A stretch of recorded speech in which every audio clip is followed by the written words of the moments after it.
Okie dokie. Do you have an interest in economics? No? Oh, okay. Well, do you want to be filthy rich? If you answered yes, then you're in for a treat, because this anime is all about how to make money. It's so good in fact that they decided to remake it for a modern audience, in hopes that they can reach more people and teach them how to become successful in the world of supply and demand. But is it actually possible to become filthy rich from watching this random anime? Spice and Wolf is set back in medieval times, covering the stories of a merchant called Lawrence and his unusual looking partner Holo, the wise wolf who once oversaw wheat harvest for the village of Passione. Having been replaced by advanced techniques and technology, she decides to stow away with Lawrence in hopes of returning to her homeland up north. Using her keen senses and centuries of experience, she strikes a deal with Lawrence to assist him with making some extra cash during their travels, thus beginning the journey of these two unusual business partners. If there's a main selling point to Spice and Wolf, you might think it would be Holo, which you're not exactly wrong, but the true main selling point is the usage of economics. Since we're following the lives of a merchant and a god, a lot of the dialogue in the series is characters discussing profits and transactions. If you think that sounds boring, I'm really not sure why you clicked on this video. But Spice and Wolf does an amazing job of making a seemingly dull premise actually incredibly engaging, and a lot of that has to do with the usage of stakes and Chekhov's gun, some fun little buzzwords that we'll jump right into. While this anime could have gone for an Yashike approach, a nice relaxing atmosphere where the characters just travel from city to city, buying, selling and meeting new people, the marketplace is a volatile environment, where one wrong move could lead you to being tricked out of your earnings or filing for bankruptcy. Just take a look at the first arc for example. Lawrence is told by fellow merchant Zerin that a certain coin is about to be reminted so that it has a higher concentration of silver contained within. If someone with prior knowledge was to collect these coins and trade them in, they could look to make a pretty nice profit. However, as you may have guessed, not all is as it seems. Some time passes and we discover that there's actually a little trick to this, due to the fact that Zerin only asks for an information fee and 10% of profits. See, if the information turns out to be correct, Zerin is looking to get a nice slice of the pie, but if things don't go quite as planned, he only needs to refund the information fee, letting the other party take all the risk while he walks away scot-free. Now, this isn't all that crazy in the grand scheme of things. Interesting, sure, but nothing really worth mentioning, right? Well, it turns out there's an even bigger scam hidden behind this one. If the reminted coin actually has a lower concentration of silver, merchants would be rushed to rid themselves of a coin that is depreciating or lowering in value. That is where a third party comes in, offers to buy the coins for a low price, and BAM! Guaranteed profit. There's actually a bit more going on here, to the point that the scam leads all the way back to the royal family themselves, but this is simply a taste of how the arcs of Spice and Wolf slowly build up more and more, to the point that not only are the characters in danger of being swindled out of everything they have, but with greed often driving people to commit despicable things, their life itself is at risk as betrayals and assassinations come at the snap of a finger.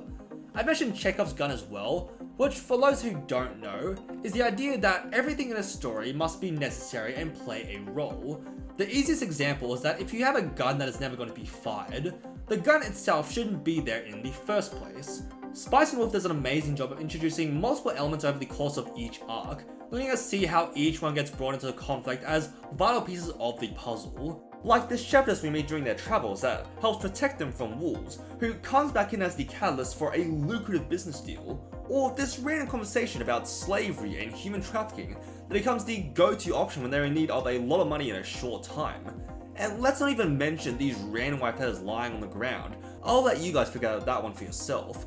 You're constantly paying attention to each scene, each line of dialogue, trying to make sure you keep up with all the idle gossip and trade deals, while also learning quite a few things about medieval economics that still hold some relevance even to this day.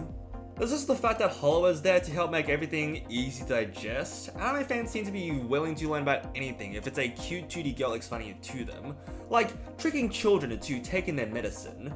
Look guys, the anime girl got naked again! Time to learn about market crashes! Ah, yes! I do think exchange transactions are a great alternative to cash payments.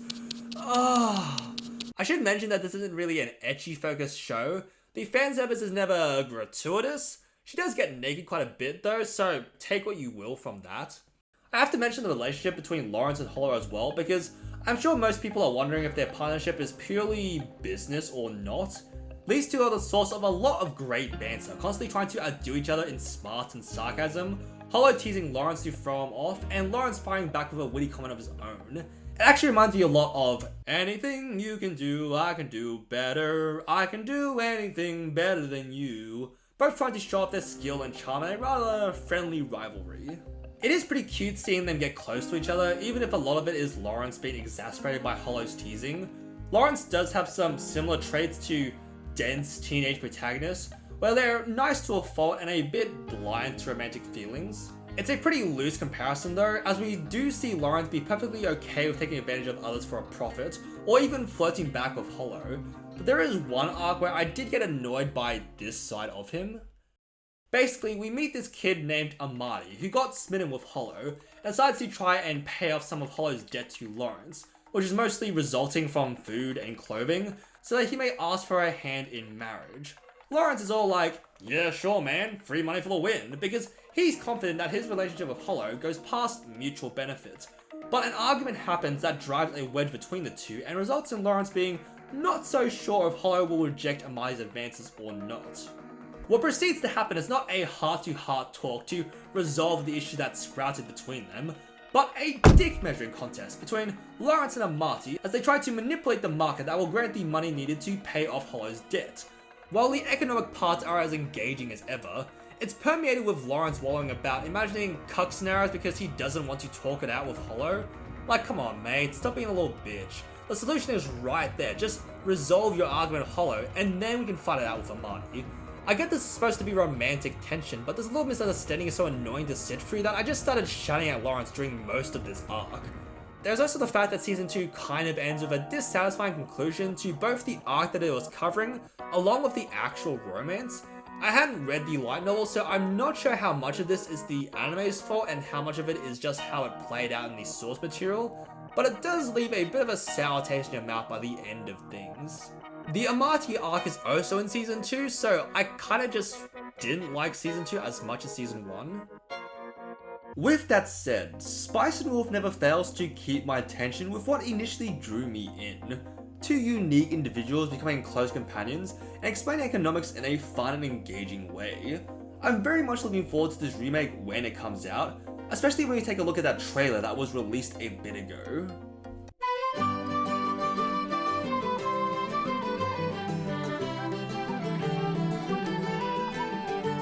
Why did they nerf her ears? Thanks for watching. If you'd like me to be swindled out of everything I own, let me know in the comments below and tell me your thoughts right down there. Like and subscribe for more content, let me know if there's something you'd like me to cover. I like to talk about anything that interests me. That's all I want to say. I hope you all have a good